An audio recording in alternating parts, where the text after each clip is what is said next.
All right, for this benchmark, we are comparing properties of two different functions represented in two different ways. So what you notice here, we have f of x and g of x, or I should say f of t and g of t. It could look like we're dealing with time of some sort. So we have one function as an equation and one as a sentence or an expression in words, a verbal description. And so we have these two, and it's going to ask these three questions. So which function has a greater percent rate of change? And then these two we'll talk about in a second.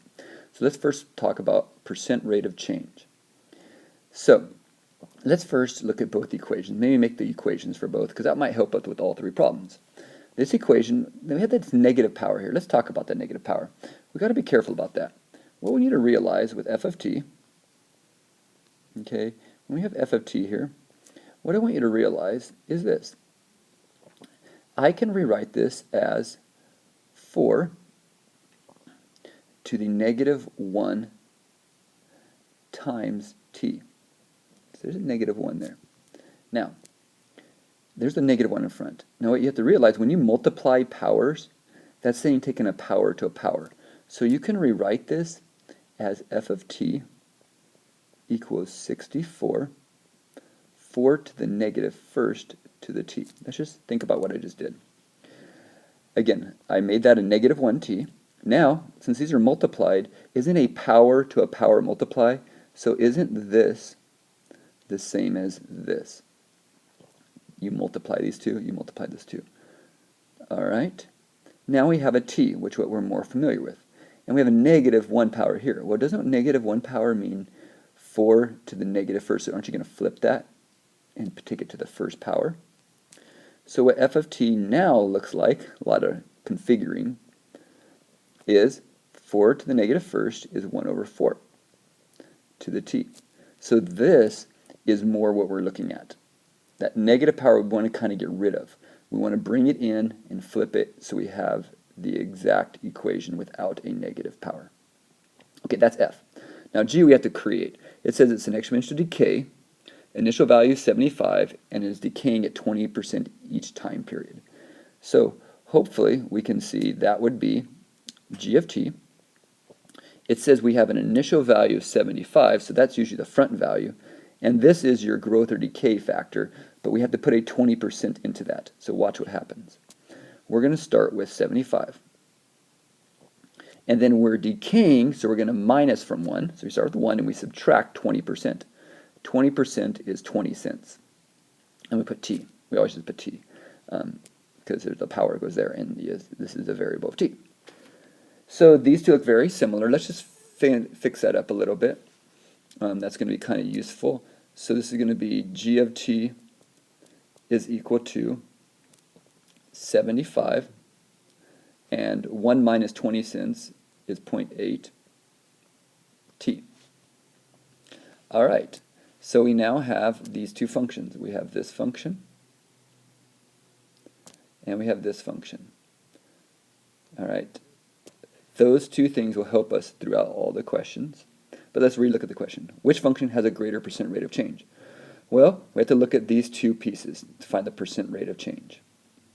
Now, the second one just told you, 20%. So we knew that right off the bat that this one was a 20%. What is this one? What is 1/4? Well, 1/4 is 0.25.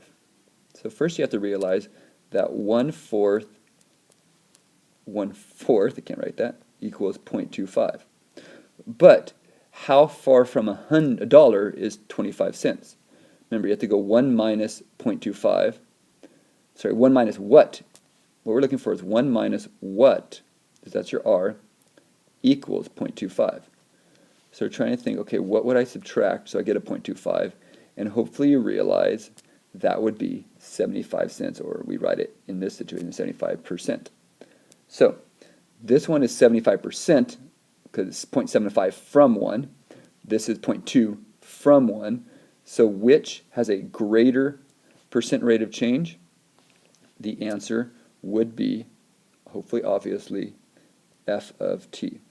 That is my answer right there. The one with the largest is the biggest percent. All right, it's basically the one that's farthest away from 1. When you look at these values, which is farthest away from 1 is the greater percent rate of change. Now, which is a smaller initial amount? Well, that's a fairly easy question once you have your equations, because the initial amount is just these numbers. So which one is it? Which one's the smaller number there? Well, f of t. F of t has a 64, while this has a 75. So hopefully that's fairly straightforward. Next, which function has a smaller value when t equals 2? So what that's saying is as you go 2 time periods later, as we go 2 time periods, well, which one's going to be smaller? So this one's starting smaller than this one, but it's shrinking faster than this one. So they're both shrinking.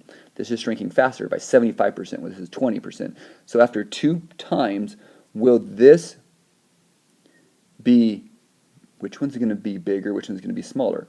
Well, if we just stop and think about it, well, again, if this one's smaller and it's shrinking faster than this one, can't we tell that f of t is going to be smaller? Okay, now let's say that again. If this was bigger but it was shrinking faster, it would run into this one at some point. But since this one is smaller and it's dropping quicker, this one will never catch up to it because of how it's set up. So we can tell right away that the answer is f of 2. And I put f of 2 because we're saying at 2, so which is smaller, f of 2. All right, now let's show how you would calculate it, just in case what I said doesn't make any sense. Let's look at each equation one by one. Let's find f of 2 for this one and g of 2 here. So f of 2. Let's do it calculations-wise. F of 2 is equal to 64 1/4 to the second power. All right, now 1/4 to the second power means 1/4 times 1/4, which is 1/16. So we now have 64 times 1/16. So we get, with that now, f of 2, 64 divided by 16 is what that says, is 4.